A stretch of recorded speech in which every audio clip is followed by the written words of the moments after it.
Grabe naman yon mga ka-otits, nag-init sa sarap. Pero bago ang lahat mga ka-otits, welcome ko muna kayo sa Otits Creating Memories. So for today's video, magluluto nga pala tayo ng pigar-pigar mga par. So first step natin ay marinate natin yung beef natin. Naglagay nga pala ako ng paminta mga ka-otits, tapos toyo, tapos maglalagay din ako ng liquid seasoning mga par. So i-stack natin to sa ref ng overnight lang mga ka-otits. So ayan mga par, nilagay ko na siya sa ref. Tapos kukunin ko na rin siya dahil umaga na mga ka-otits. Ito na nga pala yung beef natin na minarinate natin overnight. And ito nga pala yung mga kailangan natin mga ka-otits sa pigar-pigar. Repolyo, tas napakaraming sibuyas na puti. Let's go! Munti ko na malimutan mga ka-otits, yung toyo nga pala natin. Yun ang partner ng pigar-pigar natin mga par. Toyo kalamansi, na syempre maraming sili. Anyways mga ka-otits, ito na nga pala yung beef natin. So nilagay ko na siya sa kumukulong mantika. Malakas nga pala yung apoy niyan mga par. And ang secret na itong pigar-pigar natin mga ka-otits, dapat continuous yung paghalo nyo sa beef natin mga ka-otits. Huwag nyo titigilan niya kasi hindi nyo mamimit yung texture na gusto natin sa pigar-pigar natin mga ka-otits. So ayan, continuous lang yung halo niya mga ka-otits. Kailangan balance yung pagkakaluto ng beef, tapos ganito dapat yung kakalabasan ng beef natin mga ka-otits. Pag na-meet yung texture mga ka-otits, pag ganyan na, kailangan nyo siyang tikman, tapos pag ganyan na yung itsura mga ka-otits, goods na yan mga par, pwede na natin yung set aside.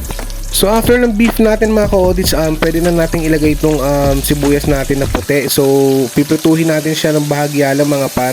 Huwag natin siyang lalatain mga ka-otits para crunchy pa siya mamaya kapag hinalo natin yung beef saka yung gulay mga ka-otits. So pag ganito na yung itsura mga ka-otits, pwede na yan, set aside na rin natin yan mga par.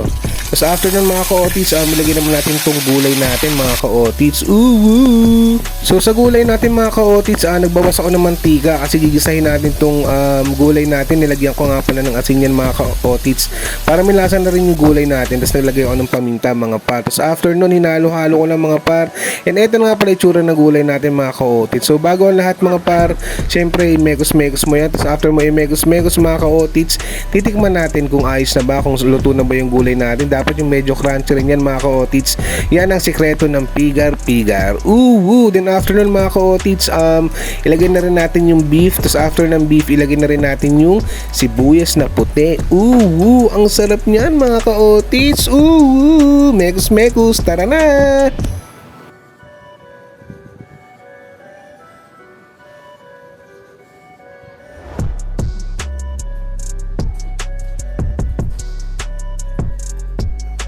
Kita mo yun mga ka-otits, sarap diba? Anyways mga parang dito na nga pala ako sa office, ininit ko, ayun, napaso pa nga si Otits Jairus. And ayan na nga siya mga par, ang sarap niyan mga ka-otits, sa sausawan na toyo, pigar-pigar, tapos kanin. And eto na nga pala mga ka-otits, try nyo to serve sa family nyo mga ka-otits. Napakasarap na ito mga par, promise yan mga ka-otits. Anyways, bago ang lahat, magpapasalamat muna ako sa lahat na nanood. Maraming salamat sa inyo mga ka-otits. Hanggang sa muli, paalam. Ay, wala pa pala. Ito pa, subo pa ako. Isa na lang. Subo na, tol. Isa mo. Patapos na yung video, tol. Tol, sige na. Yun, umuhihip ka pa. Ang kulit mo naman. Yun. Paalam mga ka-otits. Salamat. 5, 6, 7, 8. Bye.